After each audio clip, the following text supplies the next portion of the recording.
aesthetically well planned, well maintained, as well as environmentally sensible.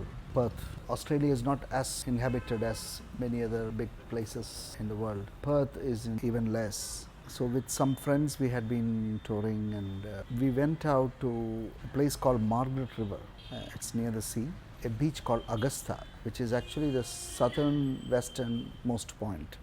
Great historical site, very old, and you can see the ancient rocks. What really impressed me was the way the rock formations, so much care was taken to the flora and fauna of those places, and the natural habitat, and the kind of variable earth formations and the colorings, etc. It was a great experience. I mean, it was overwhelming. Margaret River and Augusta are very popular. Everything speaks of, everything is built so nicely and aesthetically. I tend to couple the environment consciousness and the sensibility of good aesthetics as one, because we are talking about the harmony of living with nature. But essentially, art is a form of harmonizing with the universe, with the world, with the people, with the living things. I think is Japan. I had been in several parts of Japan, like Tokyo and Fukuoka and Kyoto. And we are talking about post-war Japan, which is very industrialized and everything. There is a huge urban edifice that you can see in the cities and all that. But at the same time, if you go out into the villages or into some of the wilderness, some of the temples there, some of the mountains, it's so beautiful, so pristinely kept. Again, if you look at the aesthetics, if you think of the Japanese aesthetics with its starkness and simplicity and directness, you can find the same thing in their aesthetics. We went to Mount Fuji one time, and the entire blossoming and the temples and the roads, and it's so overwhelming. How concern and love for nature can give you a completely different experience, world of experience. So yes, Japan is one such example. They're very, very meticulous people, extremely concerned, very kind, very shy and very less exuberant kind of people as well. That is actually shown very much in the villages, and the little houses are kept and everything. Aesthetically as well as environmentally, a country that on the whole appealed to me was Japan. I'm basically a town brought kid. I was born in a small town, Palakkad, and nature or tradition or the country houses are always part of the vacation. My father was an advocate and mother was a doctor. They can't actually accompany us all the time, so myself and my brother was taken over to the ancestral home by an uncle, and those memories are the most cherished actually in my mind. It has appeared in several telefilms and short films in many ways. The kind of old farmhouses they had. My father's house was a very, very agrarian family. They had huge paddy cultivation. There was always some form of harvest going on, and so environment was nothing diverse from lifestyle. It's not just some flora or fauna or some rare species. It's just lifestyle and everywhere. If you see chicken running around your kitchen side, it's part of the environmental system.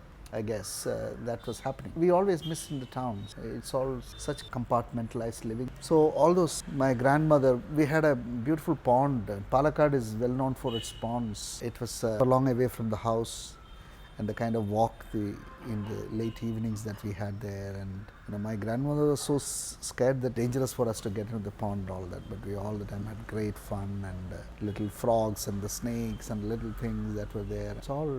It is all gone. There was a huge development of NH47 that came, and it took away all that space. So yeah, that's something bygone. It's not exactly as part of nostalgia that I mourn for it, that I crave for it. It's actually a sense of love for life, multiple forms that were around us, that were living with us. We used to love and they used to love back. The harmonious aesthetic world that was around us, that is also lost due to our greed, due to our short-sightedness, due to our insensitive politicians, policymakers, whoever there was. So yeah, it's a world which we are quickly losing out. I'm concerned about mostly, because that is a central part of my work, is so much intricately connected to the real, the natural, the truthful, which of course is our environment. So I think the concern for a safer, a healthier environment is certainly a call for a more harmonized, beautiful world.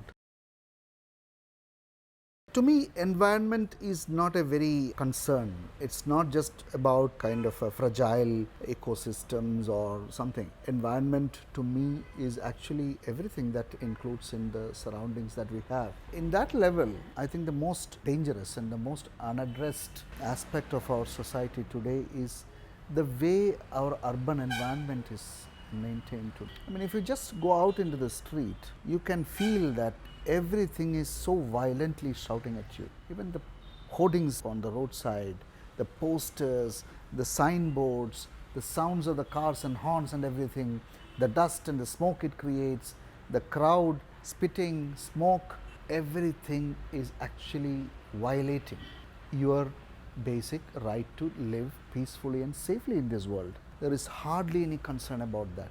Every leader wants to have his own hoarding put up there. So, to me, environment and aesthetic sensibility is one and the same, because it is all about harmonizing with the world, with the universe. So, beauty is an integral part of it. So, from an artist's point of view, I see that the city is vandalized by these things. From an environmental point, you are seeing the undegradable things everywhere, hogging the entire city. So, there is hardly any concern by anyone. People in the power, they want to make use of it themselves. Trivandrum is vandalized by this violence around us. I think that's the greatest concern I have. I think more than sports or more than any other thing, I think the children should be taught about aesthetic sensibility, the basics of it. If we couldn't do something for the living environment around us, we are making the society more violent and thereby destroying the future. And then this crass attraction for the physical. We spend crores of rupees on national sports. I understand in some way it is important.